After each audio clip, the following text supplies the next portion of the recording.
If you're like me, having a quick grab-and-go breakfast option is a lifesaver on those hectic weekday mornings. These whole wheat banana nut muffins are the perfect snack when rushing out the door. First, smash 3 ripe bananas. If you're using frozen bananas, make sure you let them come up to room temperature before mashing, since temperature could affect the bake time and consistency.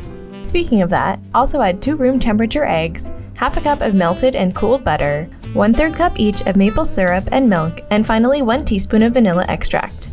If you can't consume dairy, plant-based milk will also work. A personal favorite of mine is oat milk. And that's it for the wet ingredients. Just mix with a whisk until the eggs are fully broken up and everything is well combined, then set aside.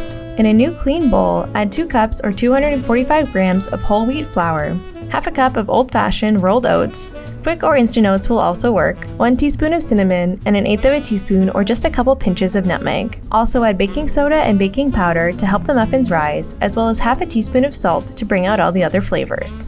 This just needs a quick mix until everything is combined, then you can pour in the wet ingredients. Like most baking recipes, it's important to only mix until everything is just combined.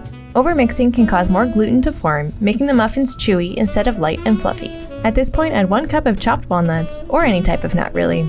If you'd like to boost the nutrients, you can also add other mix-ins, like seeds or dried cranberries. Totally up to you.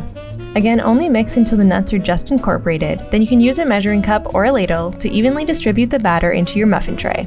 This will make between 9 and 12 muffins depending on how large the cups are. Now bake these in a preheated 350-degree oven for 22 to 25 minutes depending on your oven. Once cooled, these can be stored in the fridge for 1 week, but I doubt they'll even last that long.